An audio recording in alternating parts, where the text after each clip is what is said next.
This podcast may contain explicit language, mature topics, and possible spoilers.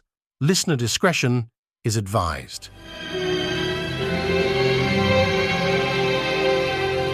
He thought he was watching her, but she was watching him.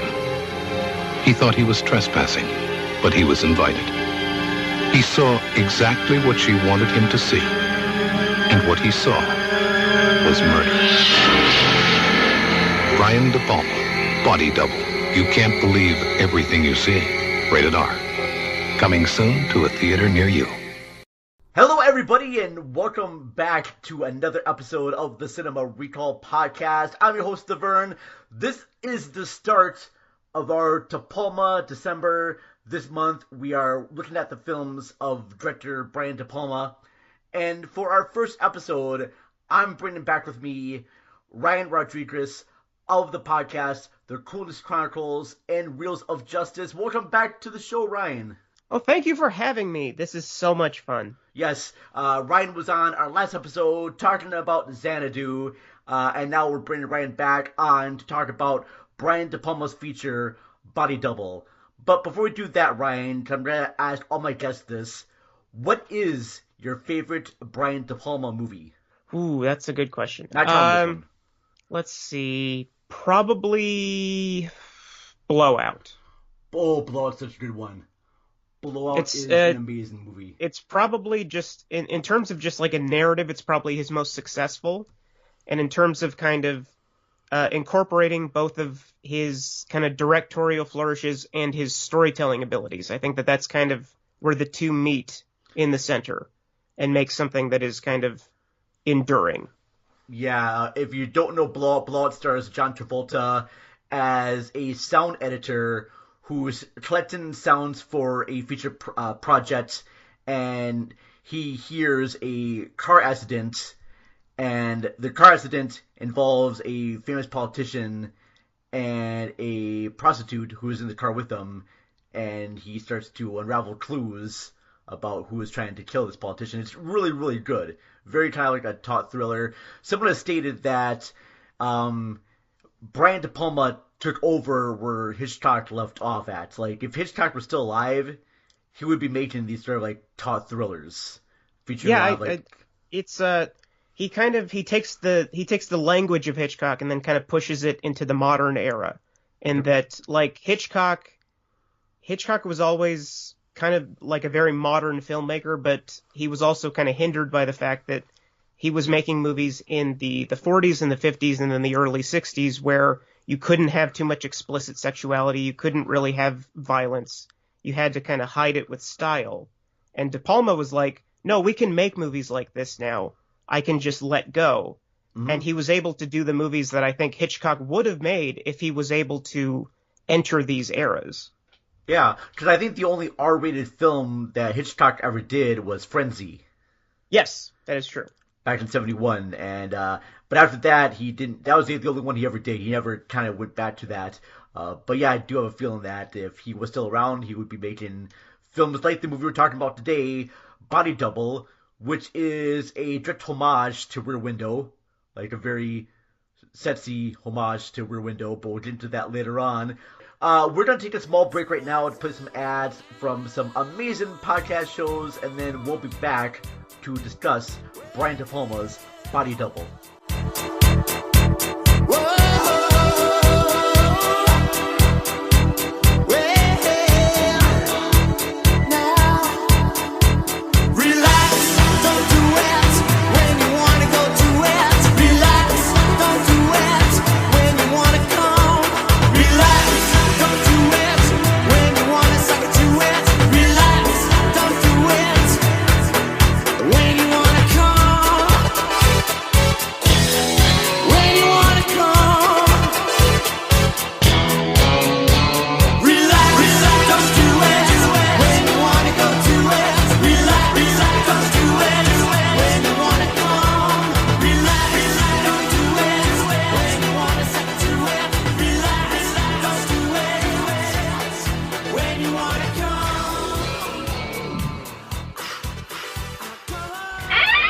After these messages, we'll be right back. Hello, everyone. This is JD from the Insession Film podcast. Each week, we review the latest from Hollywood, California. Well, yes, Brendan. We also give top 3 lists. Okay, yeah. Thanks again, Brendan.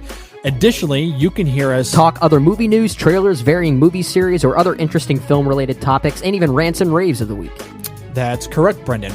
On top of our main show, every Friday, you can also hear our extra film podcasts. Good job, Brendan. Thank you, JD. It's my goal to make you proud. You're the father, after all. Yes, and I'm very proud. You can listen to the Insession Film podcast on iTunes, Stitcher, SoundCloud, or at InsessionFilm.com. Brendan, will you please let me complete just one? Nope. Oh, for heaven's sake. Listen to the Insession Film podcast every Monday and Friday. Subscribe today and hear me verbally beat JD like a Cherokee drum. No. That's not how this works, sir. Hey, no, you go cry at Midnight Special again, okay? That's what you're good for. I will. You know what? And I'll do it while pummeling you. I'll do both at the same time. How are you going to pummel me? Yeah, I don't buy that. Get access to episodes early, uncut video footage, and bonus shows by becoming a Patreon member. Go to patreon.com/cinemarecallpod. And for just $3 a month, you will help support our independent podcast. Thank you so much. And now, back to the show.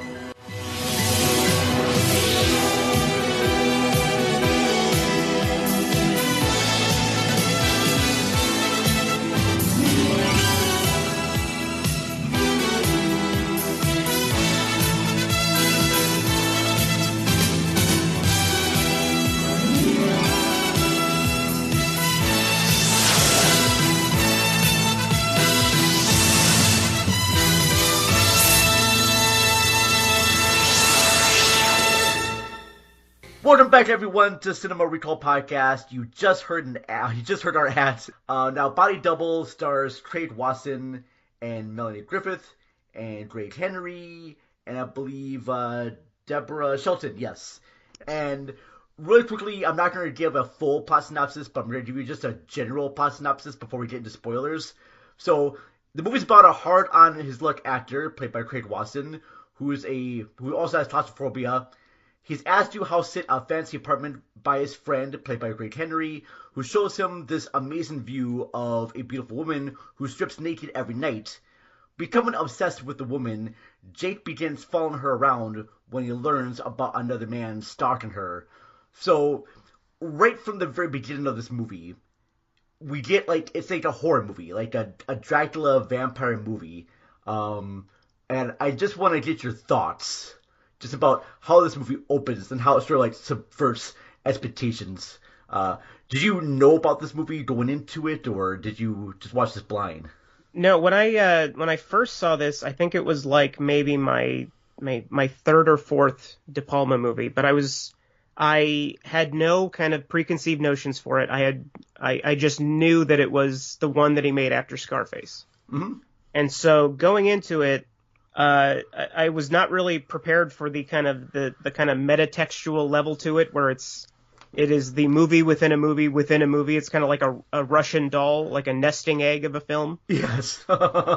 and that scene where he's inside the coffin and kind of hyperventilating then comes back later in the movie in the third act, and it kind of brings everything full circle. But that was I had absolutely no preparation for this movie the first time whatsoever.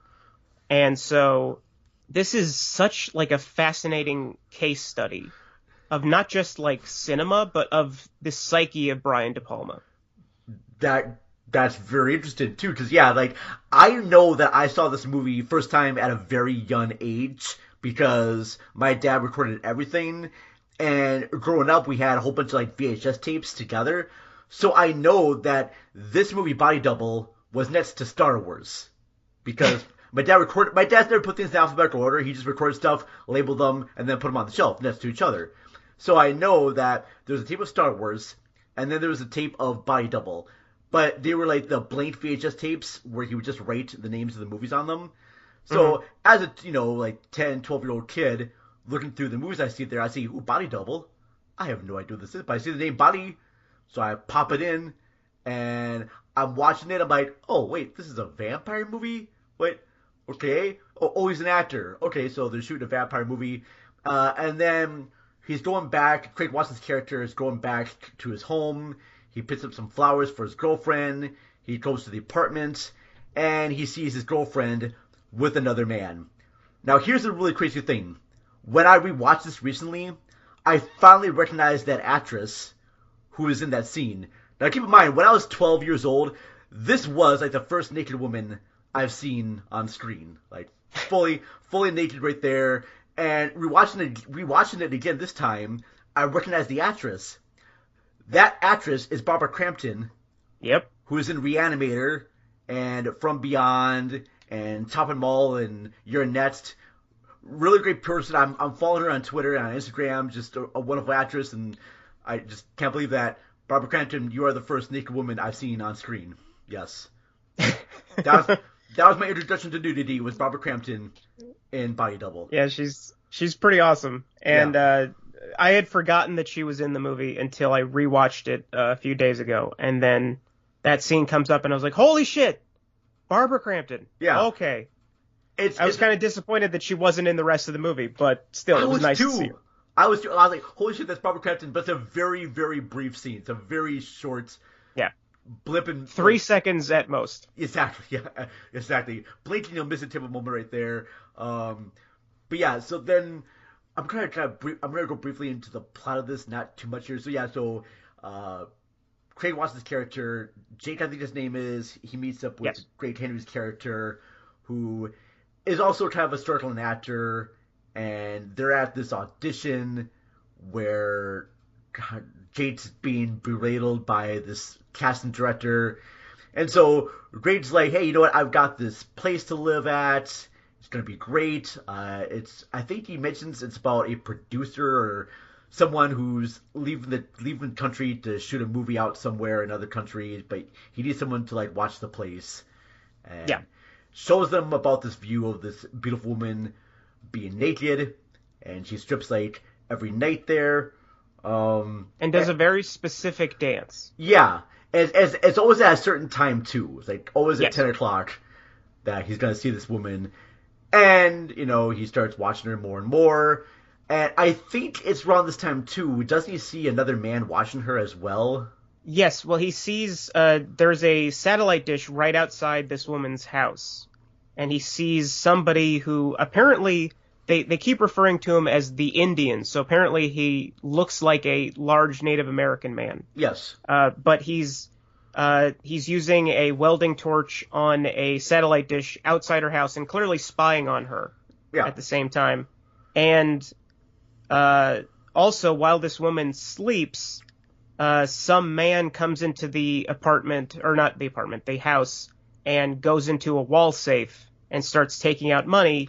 And then starts quietly taking out money, so as to not be noticed. Gotcha. To set up that there is some kind of conflict there. Yeah. So here's where we get kind of the homage to like Vertigo, when he starts following this woman around and starts following her to like department stores and starts watching her places. And you also see clips of other store personnel and directors following him because they think that he's some sort of like pervert. Yeah, watching this woman. And the woman that calls security on him is Gozer from Ghostbusters. You're kidding me. No, that's her. And that's the only time I think in the movies that her actual voice was used in the movies, because she's dubbed in Ghostbusters. Holy shit. Now I gotta go back and rewatch that again, because I don't think I really kind of recognize. I knew she looked somewhat familiar. I'm like, where have I seen that face before? It's the haircut that gives it away. She has the exact same haircut that she has in Ghostbusters. Well, yeah, because both movies came out in 1984, so that just made total sense right there. Yeah, so what did you think about these sort of like moments when he's sort of falling around? Because I got a really strong Vertigo vibe when I was watching this. In terms of construction, it's the most kind of interesting scene in the entire film, in that you're taking an actual existing place, the Rodeo Collection Mall in Los Angeles, and you're doing an entire pursuit scene that is in a actual place. So you have to worry about lighting because you're in an open air area. So shadows and light are very kind of tenuous and kind of very difficult to deal with. You have to deal with the fact that there are people constantly walking in different directions, so you have to have matching and continuity. You have the different levels of this place. This place is like on 4 different stories, so you have stairs going up, you have stairs going down, you have escalators going up, you have elevators going down. You have it's this intricately constructed scene that clearly recalls the scene where Jimmy Stewart trails Kim Novak in the museum in Vertigo. But it's also, that's a scene that De Palma did in Dress to Kill with Angie Dickinson? What's her name? Angie Dickinson. But when she's pursued in the museum, it's that exact same scene, except it's our protagonist that's pursuing this woman and watching her. Okay. But it's told entirely through visual language. Yeah, that's what I love about it. Almost no dialogue. The only dialogue is the clerk calling security on our protagonist. And it is a phrase that is kind of bandied around a lot in defense of this movie is pure cinema. And that's kind of what the scene is. You don't have anybody sitting there and saying, this is what's happening. Oh, this is how I feel about this. This is what's going to happen next. You have to kind of rely on people's faces. You have to rely on their body language. You have to rely on what they're doing in that moment. And it's a creepy and kind of like pervy scene because you're actually watching him watch her change underwear and stuff, and it's pretty gross. But it is in terms of just pure construction of De Palma being a visual artist, it is one of the essential scenes of his entire career. That's a very good analogy of that scene, and I do like the fact, too, that it does not have any exposition dialogue. Totally agree with that. Now, there's a moment where he sees her, he's actually following her up to the house, and then he follows her into this tunnel, and then I think the Indian guy grabs her bag and runs off. Yes. And chases after him, and then he sees her in the tunnel. And here's what I thought was kind of strange, is that he sees her in the tunnel, and then right away, not even so much of a lull, they have a little conversation there, but they start making out. And the camera is spinning around them, very much the same way the camera spinned around John Travolta at the end of Blowout. But this time, it's a very kind of like romantic and sexy scene. And then very she's cheesecake. gone. Very, very much so cheesecake right there. And I just thought that was just really kind of a bizarre thing. And when you see the end of the movie, see, I'm getting way too much into like spoil this right away. But at the start of the show, folks, I do put a disclaimer that we'll put spoilers in there. So I have a feeling at this moment the camera spinning around is a dream sequence once we learn about the ending of the movie. I don't know if I'm wrong or right. Like, I hadn't actually considered that before, but that actually, I mean, it does feel dreamlike in that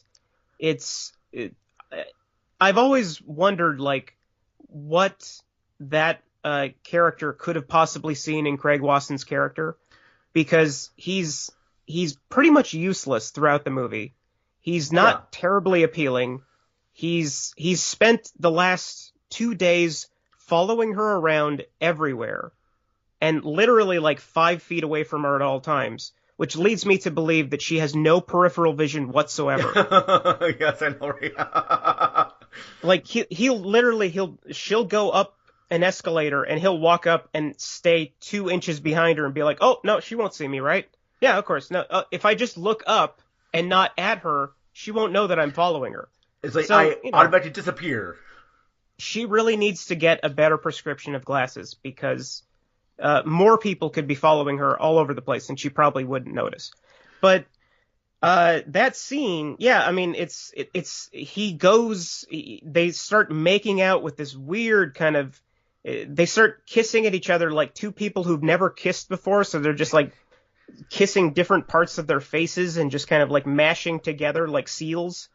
And he just starts groping her, and it's just this weird, very kind of porny it does feel like a fantasy. Like sequence. a fantasy sequence with the music swelling and the camera movement right there. And I thought about the scene after I watched the movie, like the last part, and I'll explain to this to our listeners later on, so stick with us. So now we're going to get into somewhat spoilerific territories, right? So you kind of know the premise of the movie about this out-of-work actor. He's following this beautiful woman around. He's concerned that there's another stalker, even though he's a stalker himself. So one night, Jake witnesses that same Indian guy go into her home, and he has like this large drill, and he knows that he's trying to kill her. So he tries his best to get to the home to try and stop the murder, but he is way too late. Way too late, and she is killed, and the cops show up, and they originally take him for being a suspect, but he has, I forget the alibi that he has, because he got there before the murder happened. And he was downstairs as she was being drilled to death. True, because that's right. And the neighbors did see him downstairs. They did. So that's right. Plus, he did stop other motorists to help him get to the house because he knows this woman is being killed. Yes. So here's kind of like the small little twist here, because he finds out that the woman who has been stripping every night is not the same woman that he was kissing and who eventually was killed. Right. That woman is played by Melanie Griffith, who is a porn star by the name, and I'm going to be bad with trying to recognize. Holly Body. Thank you so much for that, Ryan, for that visit there. Yeah. So basically, his character, Greg Watson's character, goes to this porno studio, and apparently at this porno studio, you can get a job just by walking in. That's like the fastest casting call audition that it makes me wonder why he didn't go to porn to begin with, because clearly he can't get a job acting anywhere else. That's true. And porn, they'll just take anybody, apparently. Yeah. I mean, I guess I've always struggled with acting roles. I guess I should just go into porn, because apparently I can just get employed almost instantly. You can, yeah. Just like, hey, just take your pants off, and there you go. You're ready to go. Yep. So he gets a job right away and actually starts in an acting role with Holly Body. Now, Holly is like supposed to be like the big time star, like the Jenna Jameson of that time area. Like everyone knows about Holly Body winning all these like porno awards and everything like that. And Jake's first role is with Holly Body. And see, I'm gonna get my. It's been a while since I've seen this one, so he has a scene with her. Before that sequence here, and this is the moment that I kind of like talking to more now, is the sort of like dance club sequence where they play the Frankie from Hollywood song, Relax. It's basically a music video for Frankie Goes to Hollywood. Is this the actual music video? But it's also a porno scene. Well, it's like, because they play the entire song. Yeah. And it is Frankie from Frankie Goes to Hollywood lip-syncing the song. But he's also not the focus of the scene, which is strange.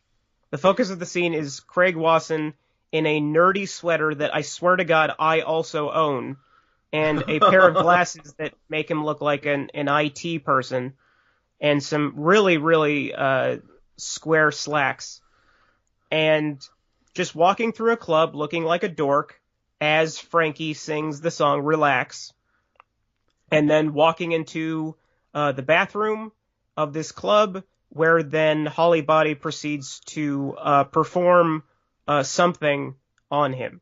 Yeah. So here's the I'll say right there, she performs fellatio on him. But so here's the weird thing too, because I remember back in the 80s that this video for Relax was very controversial. Like they had to shoot like 2 different versions of that music video, and I don't know for sure, but I always thought that this sequence from Body Double was the unedited version of the movie, but apparently possibly not. I don't think it is, but I think that, because I don't know when the Frankie Goes to Hollywood video came out, I would have to assume that it was before this.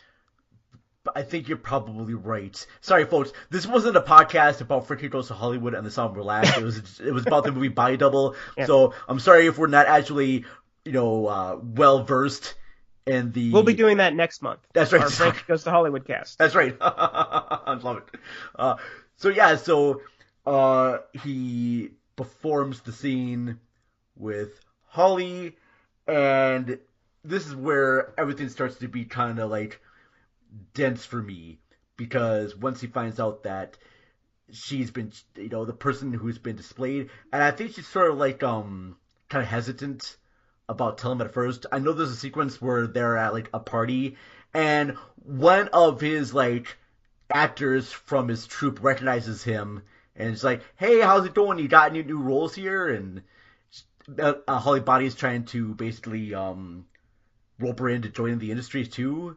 Like, they're asking her about her roles as being... I'm saying this wrong here. So basically, the actress in Jade's acting group or something like that recognizes him and sees Holly, but doesn't recognize her as being a porn star. And so she's asking her about her acting roles and all the lines that she says. Yeah. Yes. Just trying to... They're basically... It's a whole, like, miscommunication there. Yeah.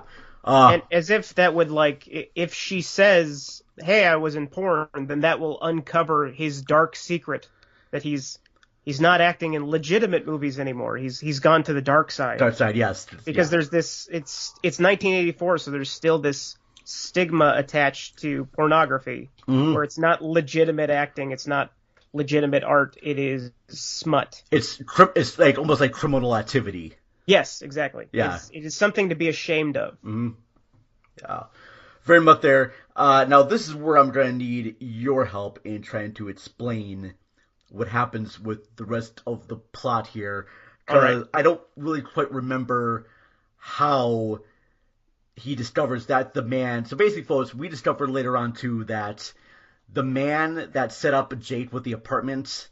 and was his buddies, because at the beginning of the movie, after his character is dumped by his girlfriend, he's at this restaurant, and Great Henry's character, who is the name of Sam, he comes up to him and is like, "Hey man, how's it going?"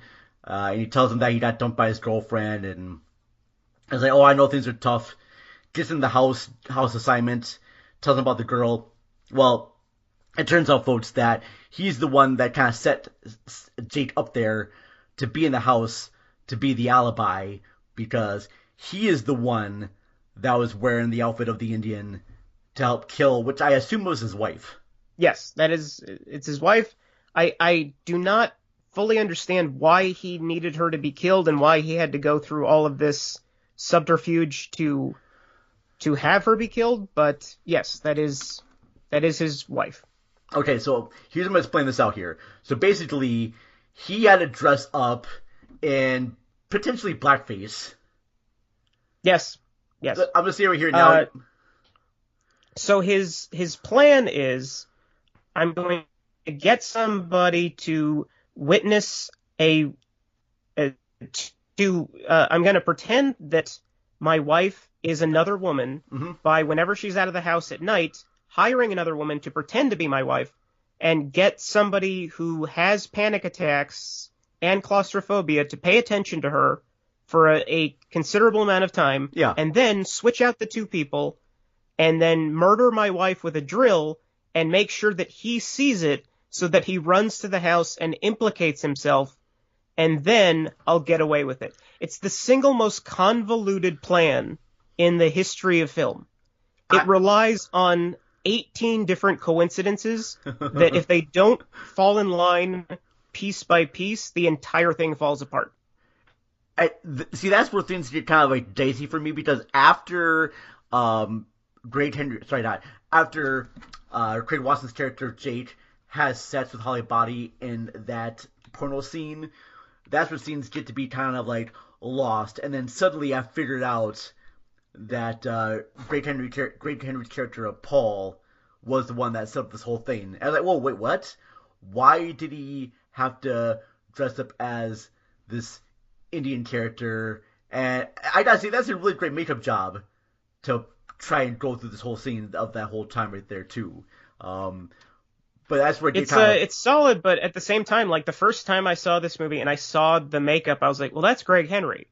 Okay, yeah. That's I know exactly who that person is, not just because I'm a fan of Greg Henry and I've seen him in a lot of movies, but simply you can't really change a person's bone structure in their face.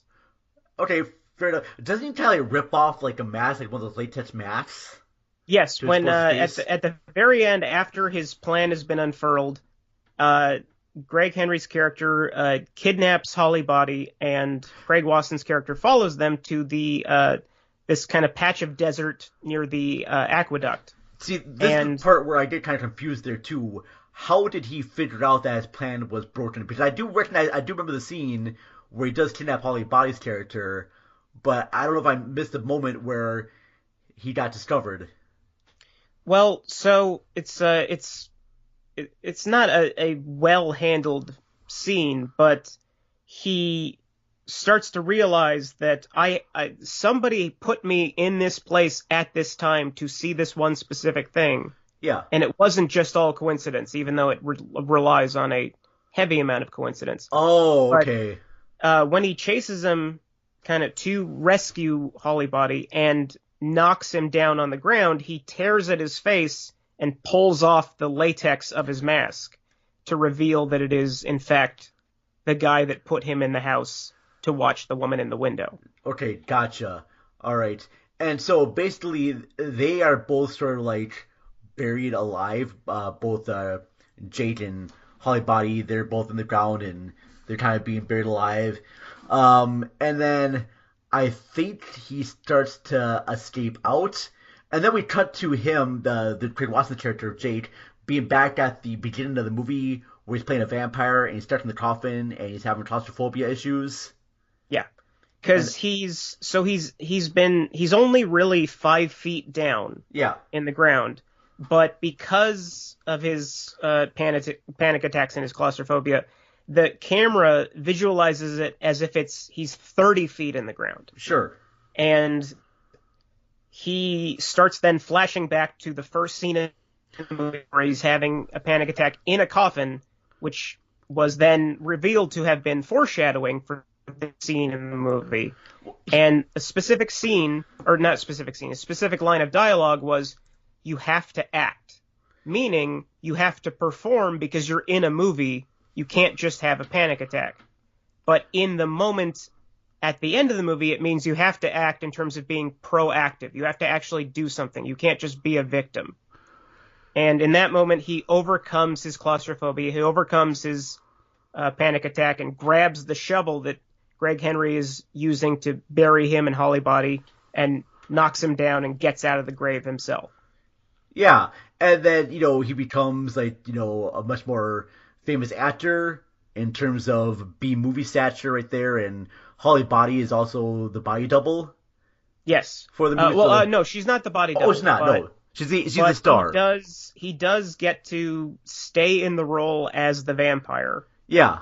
And for some reason, he looks like Spike from Buffy, which I've never really been able to understand. Especially since this is like a decade and a half before Buffy, but whatever.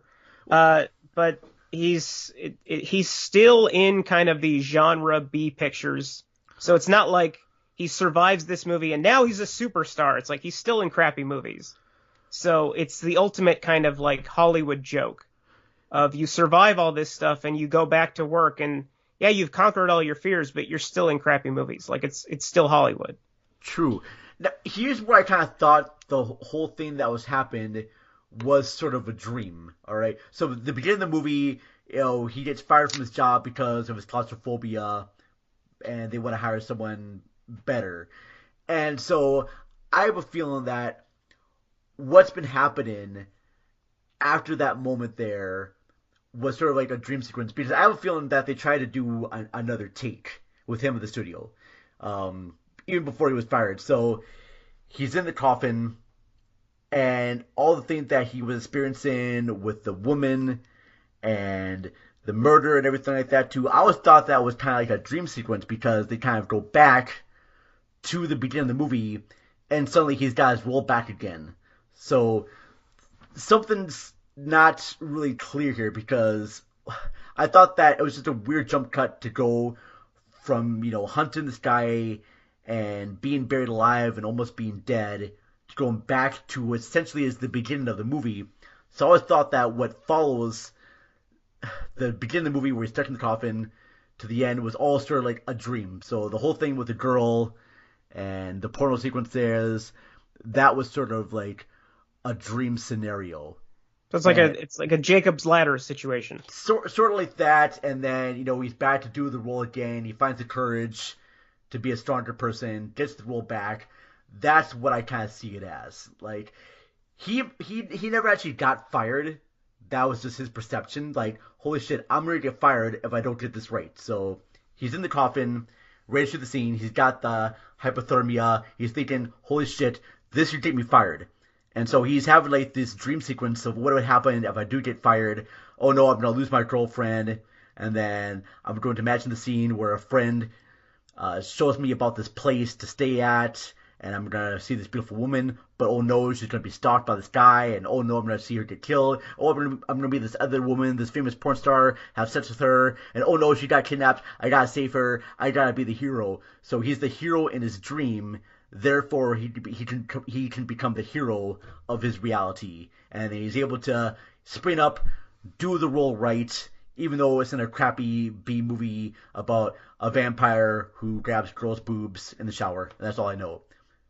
So it's basically you're saying it's like a stress nightmare that compels him to act. Yes, it compels him to get his shit together. Yeah, I would fear that the whole thing that was happening.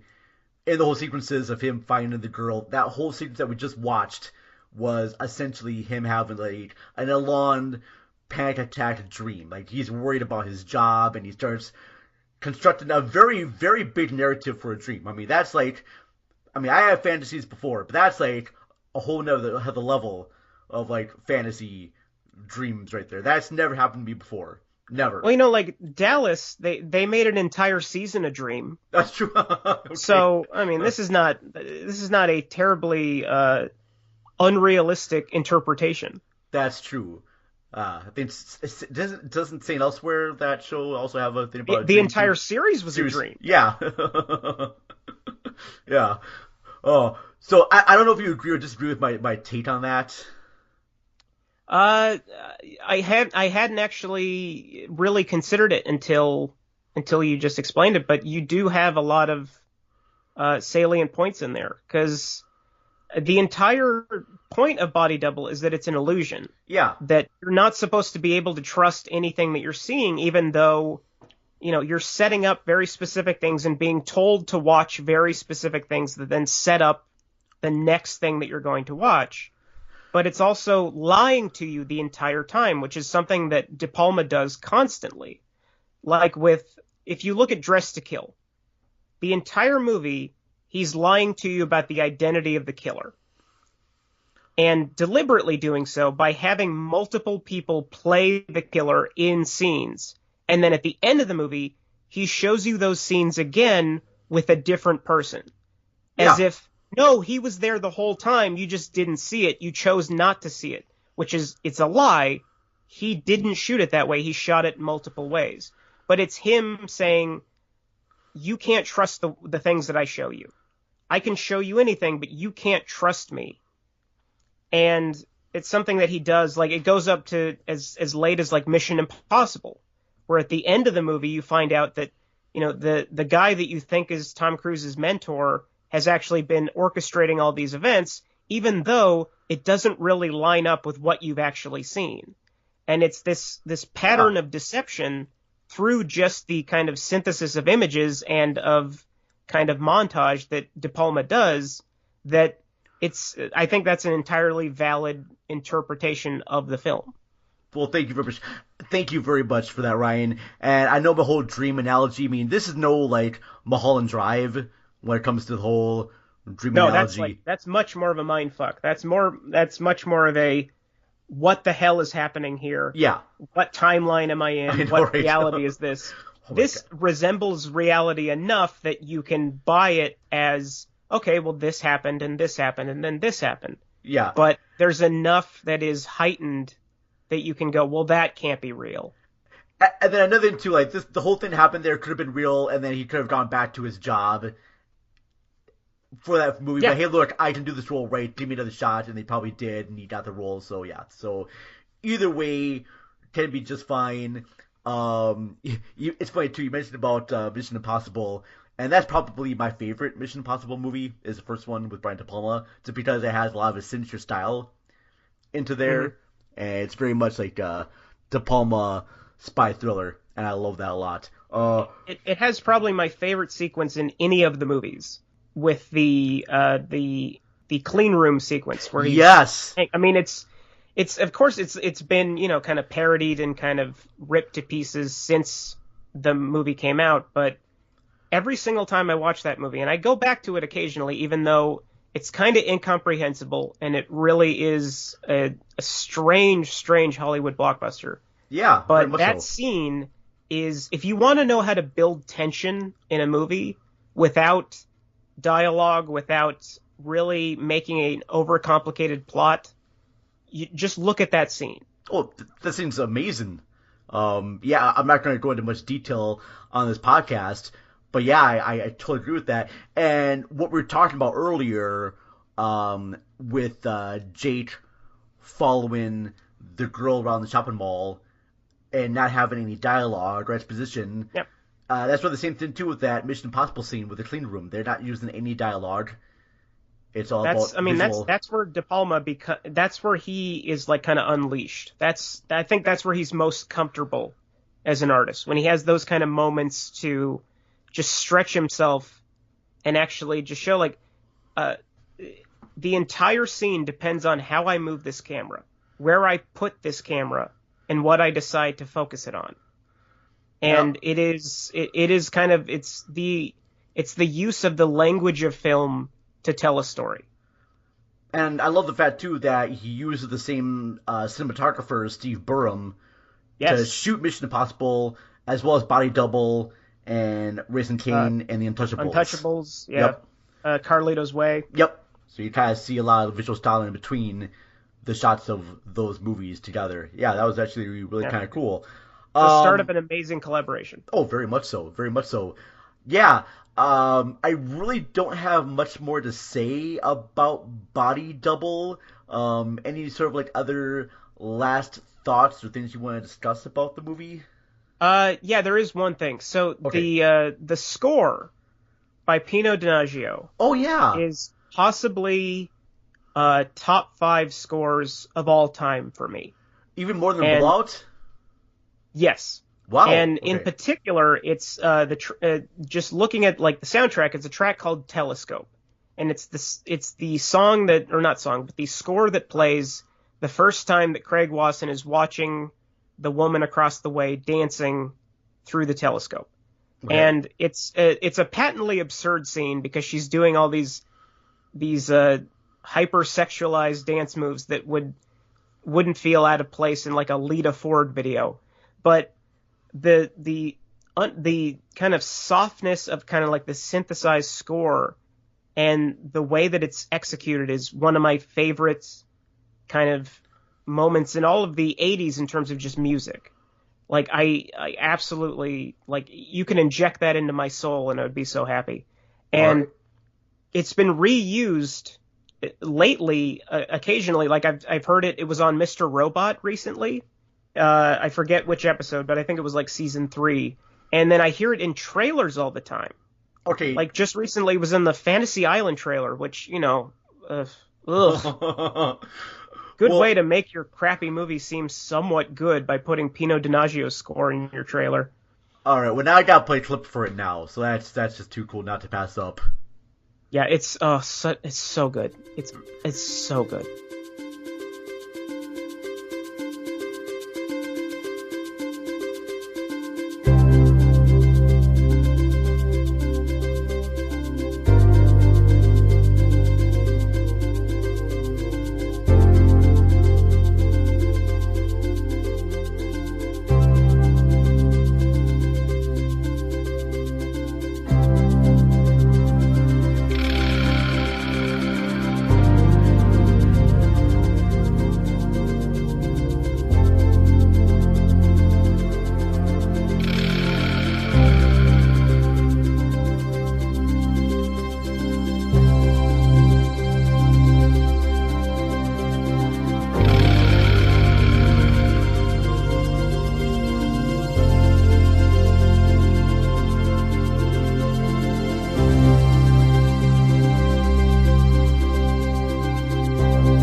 other time I recognize another Pino, and I'm gonna fuck up the guy's name. I'm not trying to sound like a racist or anything like that there, but Pino Donaggio. Pino Donaggio, sorry about that. The only time I recognized one of his scores was when I watched the movie Death Proof, and they played a musical interlude from Blowout in Death Proof. So I'm watching. Tarantino, huge Blowout fan. Oh, well, I think Tarantino's like a huge De Palma fan in general. I mean, come on, the split screen section in Kill Bill Volume 1. Yeah, that is true. That comes pretty directly from Sisters. Very much Sisters, yes, indeed, yes. People think, oh, they're doing the split screen from Carrie. I'm like, nope, that's a split screen from Sisters more than anything else there. Sisters, which will be another episode coming soon to the podcast. So, well, I can't wait to hear that one. Yeah, I mean, do you have any final scores for Blowout? And in terms of Brian DePalma features, would this be a movie that you recommend to people being the first time watching the De Palma movie, or would you save this for? Not the first time. Okay. It is something that because it's not nearly his greatest movie. I would say that on the list of his great movies, it doesn't rank, but. In terms of, if you want to see his most De Palma movie, this is it. Okay. This is peak De Palma in terms of just absolutely style over substance, absolutely just a wizard with a camera, some severe problematic politics behind everything. But in terms of his abilities as a visual artist, this is kind of his peak. But I would never start with this. You got to ramp up. Gotcha. I would always kind of go in order with his movies. So I would, start with Sisters, then maybe go to Carrie, and then The Fury, and then Dress to Kill, Blowout, and then kind of come here. But it is, if you're a De Palma fan, and even if you're not, if you just like movies, this is kind of an essential text. You see, the first movie I ever saw of Brian De Palma was Body Double, because I was young, but I didn't really know it was a Brian De Palma feature. I wasn't really studying film at the age of 12 or so. And then I know I saw The Untouchables for the first time. And then after The Untouchables, I know it was Raising Cain, which are two very sort of different type of movies. Yeah, I mean, that's kind of De Palma's that... Oh. Even though he clearly wears his influences on his sleeve and that, he's just kind of continuing what Hitchcock did or even just doing what Hitchcock already did but differently, he didn't really make the same movie twice. No, he did not. I mean, you could look at, Carrie and The Fury, and they're both about, girls with telekinesis, but they're not the same movie. They both have different ambitions, and they both have just, visually different styles and different ways of approaching somewhat similar basic material. Well, also look at going from Blowout to Scarface. Yeah, I mean that's night and day. Yeah, that's something that Blowout is so tightly wound and so hyper focused. It's going for a very insular political thriller. Mm-hmm. That is focusing on one specific story point and then bringing it to its logical conclusion. And then you have Scarface, which is this huge sprawling epic that takes place over years. And it's I don't he can't be pegged in terms of I'm gonna make Blowout. It's gonna not do great.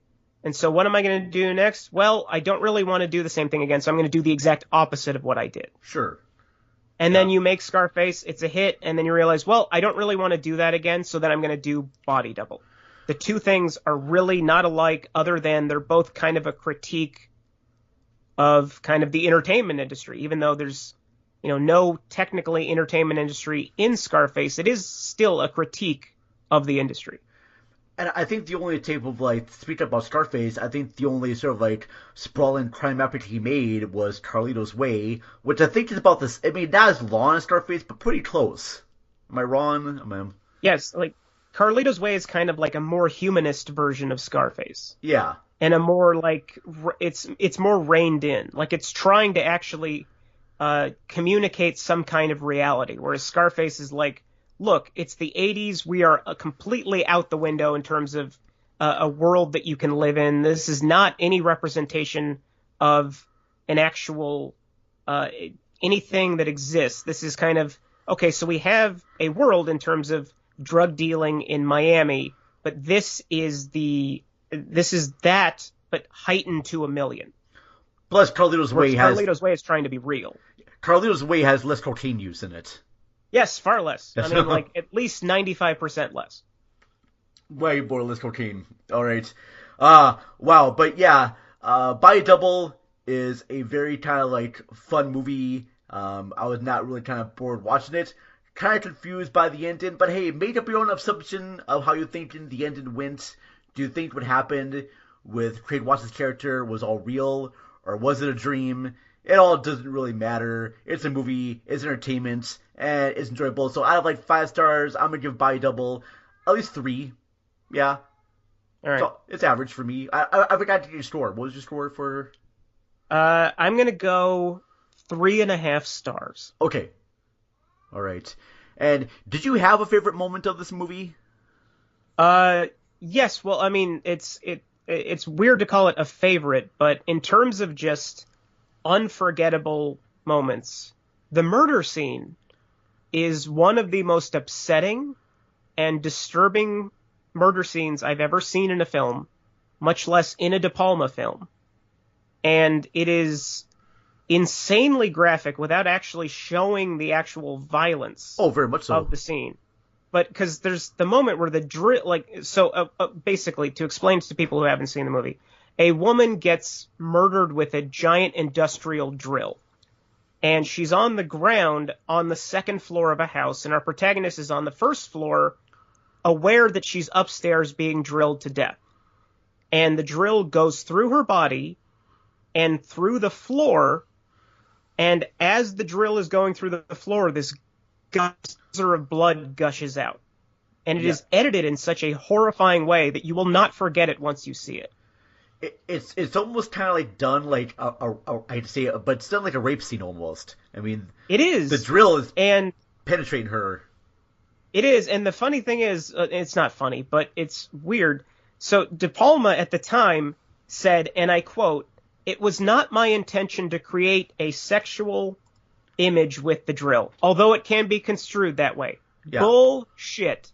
There is a scene, or not a scene, there's a shot where the man is standing with his legs akimbo, and the drill is right in the middle of the frame, descending from his crotch.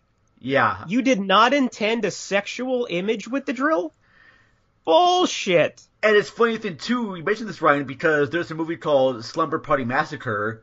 Yes, I was going to mention that earlier. That's right. Which came like a few years later. That actually, the whole premise of the movie is about a guy who kills young co-eds with a drill. And they make that metaphor every single, maybe like 10 minutes. Every single 10 minutes is, get it? The drill is his dick. Yeah, yeah. Okay, yeah, no, I do get it. Yeah, it's on the poster. Yeah, okay, I understand. Yeah, yeah, okay, fair enough. Yeah, all right. So yeah, we talked about drill dicking on the Cinema Recall podcast there. Yes. But yeah, I totally agree that it was a very disturbing sequence as well. And that's one of the cool things too, that you can show like things that are very kind of violent and disturbing without having to show like a lot of gore. Because if they did do that, it would sort of cheapen the movie and not make it as effective. And we wouldn't really feel that much for the woman. We would try to treat her as an object like the driller character does in Body Double. So yeah, I'm glad that DePalma decided to opt out of doing any like heavy gore and have things be implied, but still also be very gory at the same time. It's somehow more terrifying than anything in Scarface, which has like at least one graphic death every 20 minutes. Fair enough there. And I don't know how that worked out, but I think that he also learned from the chainsaw scene in Scarface, where you don't actually see the chainsaw like cut the guy's arm off or the guy's leg off. You just see the horrified reaction of Al Pacino. Yeah. And then the blood splatter on his face, and your mind, psychologically, it fills in the blanks for you. And you walk out of that scene going, I saw a guy get his arm chopped off, and you didn't. But it has that effect. Yeah. He carried that to the logical conclusion with this scene. very in that scene in Scarface, you see the chainsaw going close to the guy's head, and it cuts right away, right when you see like a little speckle of blood spread out, and then you see Al Pacino's reaction. Yeah, very, very brilliantly done. Do I have a favorite moment of this movie? Possibly it might be the kitchen sequence, just because it was so bizarre having that camera move around. I like the whole Frankie Goes to Hollywood, because if this is an adult movie and then suddenly there's like a music video going on, I'm like, wait a minute here, am I watching MTV or am I watching porn? I don't know. I don't know how a porno movie could afford Frankie Goes to Hollywood. Because they were a big deal at the time. And I didn't watch a lot of porn in 1984 because I was -2 years old. But I mean, I don't know how artsy fartsy shit gets Hustler's highest rating. I really don't. I don't get it. Did Fellini make porn films in his later career? I don't know. Well, I mean, yeah, kinda. Like, Satyricon is kind of a porno. Is it? Okay. Oh, all right. Well, fair enough there. I'll have to look for that one. Okay, folks, that's it right now for the Cinema Recall podcast. Thank you very much to our guests, Ryan Rodriguez of the Coolness Chronicles and Reels of Justice. Thank you for joining me for a discussion of Brian DePalma's Body Double, and also discussion of... Oh, no, you're very welcome. Also discussion of other Brian De Palma features. All right, folks, that's it right now for Cinema Recall. Thank you so much for listening. Oh, one more thing, too. I got to do this every episode. Got to give a shout-out to our amazing Patreon supporters there, because without them, our show would be very small. So thank you very much for your support. So got to thank, first off, Matt from Matchley at the Movies. Follow them on Twitter at Matchley Movies. Got to thank Donnie Roberts of the podcast Cage's Kiss. You can find him on Twitter at Unreal Goals. Gotta thank Jeanette Miller-Mickenham. Jeanette is a wonderful voice actress who is in our Night of the Living Dead audio program, and she's been on a few episodes with us as well. You can find her on Twitter at ATAJeanette. Gotta thank my buddy, not my brother, but still very close brother, my buddy, my pal, my amigo, Jason Soto of the podcast Whatever with Jason Soto. Check him out on Twitter at WhateverJSoto. He's got a really great podcast. I hope you support that one as well. And he's also been on our Night of the Living Dead audio drama series, as well as other episodes from Cinema Recall. So, yes, thank you everyone for supporting us, and we will see you all very soon. Goodbye.